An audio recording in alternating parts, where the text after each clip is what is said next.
Assalamualaikum warahmatullahi wabarakatuh. Kami dari kelompok 10. Kami akan membahas tentang internet sehat.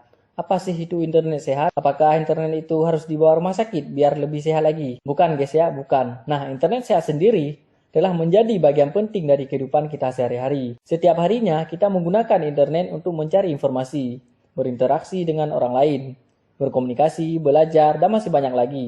Tidak dapat disangkal bahwa internet membawa manfaat besar bagi kehidupan kita, tetapi juga memiliki dampak negatif. Penggunaan internet yang berlebihan dan salah dapat membawa konsekuensi yang mengerikan, terutama untuk anak-anak dan remaja. Karena itu, pentingnya bagi kita untuk menyadari bahwa dampak negatif yang dapat menimbulkan oleh penyalahgunaan internet. Sekarang tips bijak menggunakan internet. Yang pertama, menjaga kerahasiaan data pribadi. Pengguna internet harus waspada ketika diminta untuk membagi data pribadi. Yang kedua, amankan password Anda. Jangan membagikan password pada siapapun. Pastikan password Anda sesuai yang disarankan. Yang ketiga, waspadai permintaan kode OTP. Yang keempat, berpikir ulang sebelum posting. Perhatikan jika kata-kata yang akan diunggah. Jangan menulis hal-hal yang mengandung fitnah atau hoax, tuduhan dan kebencian. Jika menggunakan foto seseorang, apalagi foto wajah, wajib diminta izin terlebih dahulu. Yang kelima, hati-hati membagi link. Jangan membagikan artikel atau berita hanya dengan membaca judul tanpa isinya. Yang keenam, waspadai UU ITE. Ini merupakan tips bijak menggunakan internet dengan mengandung sanksi hukum. Menulis atau membagikan berita bohong dapat dikena sanksi UU ITE. Sedangkan yang mengunggah sesuatu yang menyinggung perasaan orang lain akan dikena pasal perbuatan yang tidak menyenangkan. Yang ketujuh, hindari pornografi. Yang kedelapan, batasi selfie. Foto wajah merupakan konten internet yang paling banyak dicuri dan disalahgunakan. Teman-teman, sekarang fungsi internet. Internet sendiri merupakan sebuah jaringan yang berfungsi untuk menghubungkan antara satu media elektronik dengan media lainnya. Jaringan berkomunikasi inilah yang akan mentransfer data secara tepat dan cepat melalui frekuensi tertentu. Internet dapat menghubungkan hampir seluruh dunia.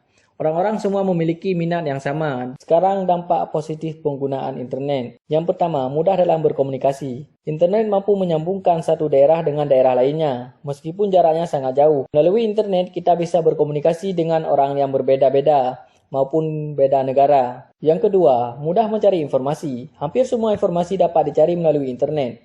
Ini akan memudahkan pekerja dalam bekerja dan siswa belajar. Informasi yang dikemas di internet pun beragam. Mulai dari tulisan, foto, sampai video. Semua bisa dicari dengan kepentingan masing-masing. Yang ketiga, mudah transaksi bisnis. Di era digital ini, banyak pekerja yang dialihkan melalui internet. Salah satunya adalah bisnis. Saat ini banyak bisnis dari berbagai bidang yang berjalan melalui internet. Oleh karena itu, transaksi bisnis akan semakin mudah dan menguntungkan bagi pengusaha maupun pelaku bisnis. Nah, apalagi jika kamu merupakan seorang pembisnis UKM yang saat ini masih kebingungan untuk memasukkan produknya. Melalui internet, kamu dapat menggunakan berbagai cara promosi yang efektif, menyesuaikan dengan produk yang kamu tawarkan. Oke, sekarang dampak negatif penggunaan internet.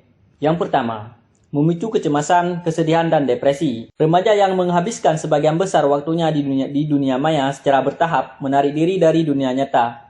Mereka jadi tergantung pada internet untuk merasa optimis, diterima, dan didengar. Lalu, mereka tidak dapat mengakses internet, mereka mulai mengalami kecemasan, kesedihan, dan depresi. Yang kedua, tidak bisa mengatur waktu. Mereka menghabiskan sebagian besar waktu mereka untuk menjelajah atau bermain game. Alih-alih melakukan apa yang seharusnya mereka lakukan, ini dapat menimbulkan dampak negatif.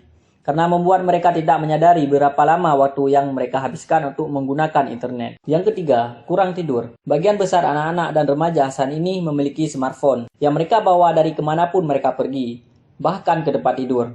Mereka juga menggunakan perangkat ini untuk terhubung ke internet sebelum tidur, untuk mengetahui apa yang terjadi di sekitar mereka. Yang keempat, isolasi sosial. Remaja yang menghabiskan banyak waktu di internet cenderung menjadi bagian dari satu atau beberapa komunitas online. Mereka akhirnya mengembangkan persahabatan dekat dengan banyak orang. Untuk tetap terhubung dengan orang ini, ia harus tetap online selama berjam-jam, dan seringkali berakhir dengan perasaan terputus dari keluarga dan teman-teman di dunia nyata. Yang kelima, ketidakjujuran dan kebohongan. Dampak negatif lainnya penggunaan internet terlebih adalah memicu ketidakjujuran dan kebohongan. Remaja yang kecanduan internet mungkin mengerti bahwa mereka memiliki masalah, Berikutnya, cara mengatasi dampak negatif terhadap internet. Yang pertama, edukasi anak sejak dini.